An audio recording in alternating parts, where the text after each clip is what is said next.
Ms. Martinez, and in this video we are looking at complex numbers. But don't be afraid, I'm going to uncomplicate them for you. All right, let's get started. Your objectives are to be able to graph complex numbers on a complex plane, to find the absolute value of complex numbers, and to simplify powers of I, and lastly, to be able to add, subtract, and multiply any complex numbers. Let's begin with what is a complex number? It's not so complicated. It's just often denoted with a z, and it's a number that can be expressed in this form, a plus bi, where a and b are just real numbers like 2 or 3 or square root of 2 or negative 25. Those are all real numbers, and that I represents the square root of negative 1. Let me show you kind of in a diagram here the difference between imaginary and real numbers. Complex numbers, that represents all the numbers. That represents this whole diagram. Complex numbers can be broken into real and imaginary numbers. Real numbers do not have that imaginary part. Their b value is 0. So that whole collection of numbers, negative 15, square root of 13, 23, and 3/5, those are all real numbers. Real numbers are one category of complex numbers. The other category of complex numbers are the imaginary numbers. And for imaginary numbers, you have to have some kind of b value. Take, for example, negative 2 minus I. That is an imaginary number. 3/5 minus 9i is another imaginary number. Those are all in that lighter blue section, imaginary, but then look in the purple circle. Pure imaginary are those kind of complex numbers that only have the imaginary portion to them. Your a value there is 0. That is a pure imaginary. So I is a pure imaginary number. 9i, 3i, negative 7i, those are all pure imaginary numbers. Now let's talk about plotting these imaginary numbers, these complex numbers, those numbers with real and imaginary parts here. Let's say I have that little point plotted there. That is 4 plus 6i. That is a complex number, 4 plus 6i, where 4, that is the real part, or your horizontal movement. Notice that our horizontal line is denoted with an R to represent the real part. And that is the letter, that R represents the real numbers. And then the 6i is the imaginary part. It's the vertical movement. And notice that in our coordinate plane here, the vertical axis is denoted with an I. See, this is a very unique coordinate plane. It is actually the plane in which complex numbers can be graphed, those with real and imaginary parts, and it's called the Argand diagram. Now let's talk about the absolute value of a complex in the complex plane that we were just looking at. How would you find the absolute value? It's just the distance to the origin that your point is, so however far that is, and it's represented by the letter R, and it's the absolute value of a plus bi. Now let me show you how we actually find that. Let's say we have a plus bi. It's some arbitrary point there plotted in our Argand diagram. And we want to find its distance from the origin. We want to find that distance. Now, if we take and look at this in both the real and imaginary parts, what we're really creating is a beautiful right triangle where our horizontal is our real part, the A value, and our vertical movement is our imaginary part, our B value.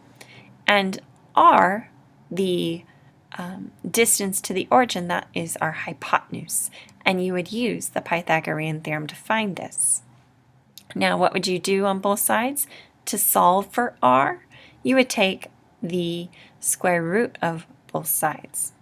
And the square root of R squared, we have been going over this, the square root of a number squared is the absolute value. The absolute value, the distance to the origin of this complex number, is the square root of the real part squared plus the imaginary part squared. Let's work an example together so that we can practice this. And let's not forget, or let me not forget, that this is often called the modulus. And when we work in physics and later this year, you will often hear this term modulus. So let's find the absolute value of the complex number 4 minus I. Well, let's begin by plotting it. 4 is the real part, the horizontal movement, and negative I is the imaginary part. We want to find the absolute value, which is the distance to the origin. So I'm going to create my little triangle here just so that I can visualize it. 4 being the real, negative 1 being the imaginary. That's why I went down 1 unit on the imaginary axis. Okay, so I want to find my hypotenuse. I want to find that R value, the absolute value of 4 minus I. That is done by taking the square root of my legs squared and added together. So that would be 4 squared plus negative 1 squared. That's really 16 plus 1, which is the square root of 17. And 17 is a prime number, so you cannot simplify that any further. The absolute value of 4 minus I, the distance from the origin, is the square root of 17. So there we go. That's our first example. Let's work through some more operations here. Now we're going to practice adding and subtracting these complex numbers. Let's begin with addition. We have 3 plus 2i and 5 minus 4i.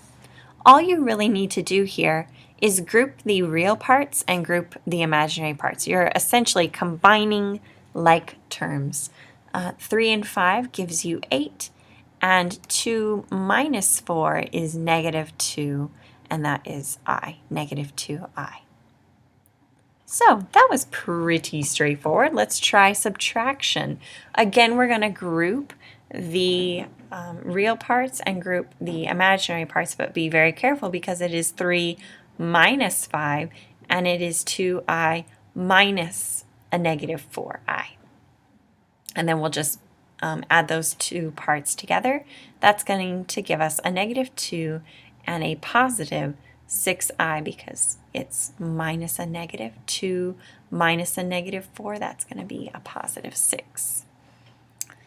All right, we are just getting all of this done. Let's try some more here. Let's try example 3. Now we're going to do the operation of multiplication. So let's say it was just a pure imaginary times a imaginary number, like 3 plus 2i. So all you would do is maybe what you're already intuitively thinking, distribution. Go ahead and take a moment to distribute 5i to both of those terms inside. Take a moment, pause the video to do that.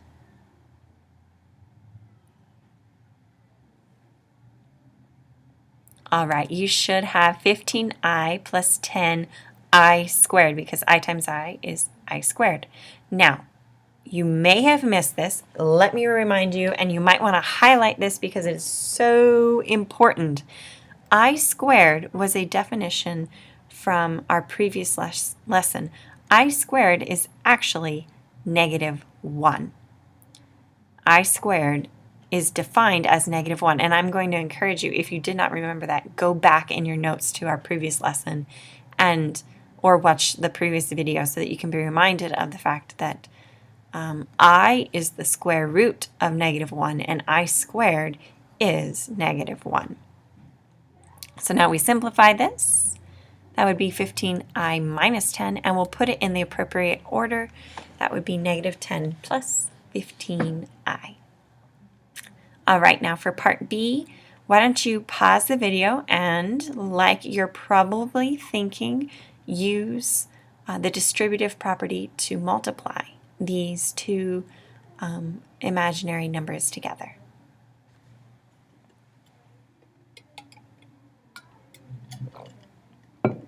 All right, so the first would be 8. The outside when multiplied would be 12i. The inside terms when multiplied would be -4i. And my last terms when multiplied would be -2i squared. I have some terms that I can combine, those that are both with just a singular power of I. When combined, that's 8i. And now I see that I have an I squared, and I'm remembering my definition that I squared is -1. So I'll write that in place of I squared, and I will go ahead and multiply.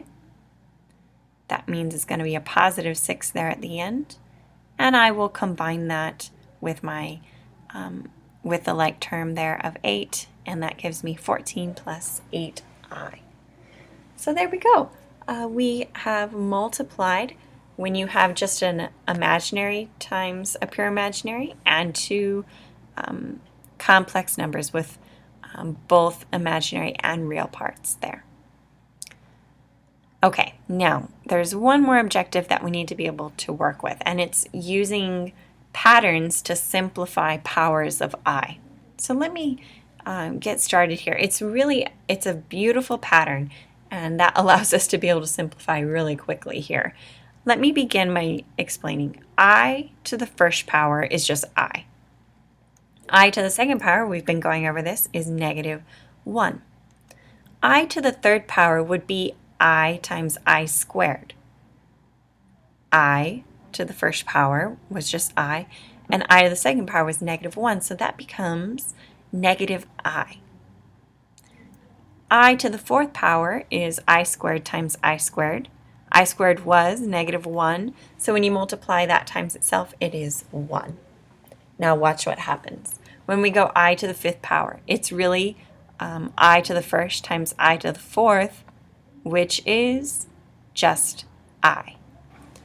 I to the sixth would be I squared times I to the fourth power, which is -1 times 1, which is -1. Are we seeing something happen here? I to the seventh is I to the third times I to the fourth, and that is -I. Do you see what happens here? Each time we're just increasing the amount from I to the first, I to the second, I to the third, and it's being multiplied by I to the fourth. But what is I to the fourth? I to the fourth is just 1. So it continues in this fashion, cycling between I, -1, -I, 1, I, I. I'm sorry, I, -1, -I, 1. And it just keeps going in this pattern over and over and over in these patterns of 4, patterns of 4, patterns of 4. So what does this allow us to do? Well, let's look at this example. Let's say we have I to the 59th power. Now, I do not want to try and write all like 1 through 59 and like write that pattern again and again and again and again and again. That is, in my opinion, a waste of time. So let me show you how we can do this. We're just going to determine how many times does 4 go into 59, and it's 14 times, but it doesn't go in evenly. There is a remainder of 3. What does this mean? It means that I to the 59th power, that is 14 groupings, or I go through this pattern 14 full complete times. But then I have 3 left over. What is I to the 4th? Remember, it's just 1, and I to the 3rd power is negative I. That means that my final answer is just negative I. It is just the power of my remainder. Now, I want you to try the second one using that same approach. Figure out how many times does it go in, what's my remainder, because my remainder is going to tell me where in my pattern I have stopped. So pause this video and try.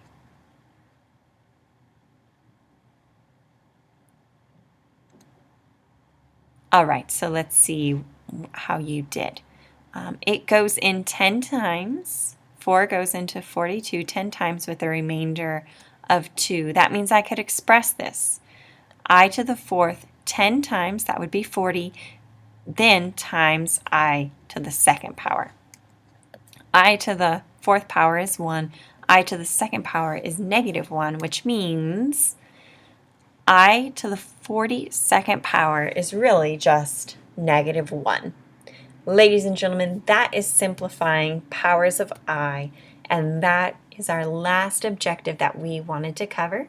So if you had questions, write them in the margins, put little question marks, and we'll go through them as soon as we are together again.